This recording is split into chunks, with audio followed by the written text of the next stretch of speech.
Everyone's beatable, including us.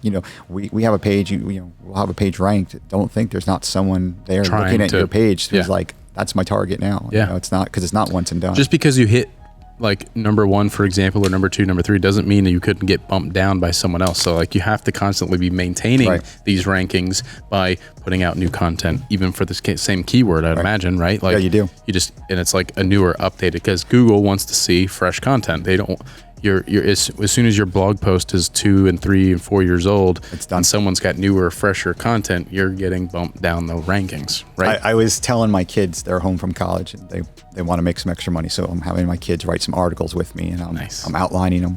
And I was like, look, guys, here's the big ranking factors. Is your website authoritative? Does it have relevant content and recency? And I was called out by my wife, who said recency is not a word, but I believe it is. So it is now. It is now. So those 3 things, how recent was this written? You're right. And then, if you write something and it's a couple years old, you can refresh it and get it back up there. Yeah. But, long form content, put in the time and the effort to write good stuff. Yeah. So, and to that point, it's looking at a lot of what people look for are questions, right? Who is this? Absolutely. What is that? How do I... and like doing research on your end, like he said, going to Google, typing. A lot of times when you start typing into Google, there's suggested questions, or it'll finish your sentence for you. Like those are good indicators that you want to try to search for the suggested stuff. Think what the internet is. The internet is not used, the search engines for the most part are not used for anything but asking a question. Right. We're not looking for different, how do I fix my car? My HVAC is leaking, how to stop a roof leak, how to change my wiper blade. How to change, control arms on a BMW. It's all out there, and that's all people are looking for. Yeah, they're always asking questions. So, writing a blog post in the form of entitling it with a question, so that's got a good search volume, and then giving us solid answers in there.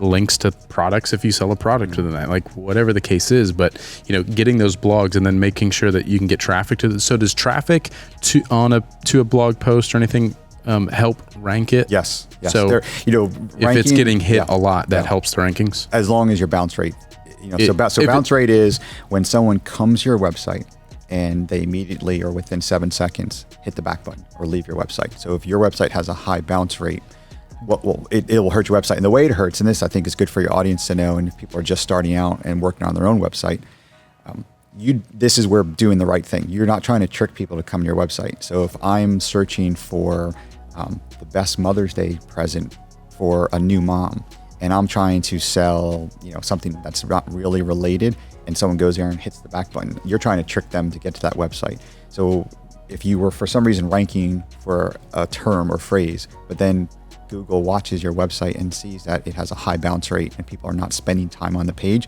your rankings will drop because Google says you're not relevant to what the search term is. So you'll start falling down. Relevancy is huge, and I think I've talked about that. If I haven't talked about it on the podcast before, which I don't think I have, in many of my other videos and vlogs and tutorials and Facebook ad tutorials about make sure that you're relevant to your audience. Like you don't want to be pushed, and I know I have for this, like when you're creating an audience for a Facebook ad, you want to make sure that your audience is your demographic, because if you're pushing a product to a not relevant audience, they're not going to care about it. You're not going to make sales. Waste of money. All this stuff. It's just but relevancy is the number one thing to consider. Like you said, don't trick people to going to your website for any reason, because the bounce rate will see.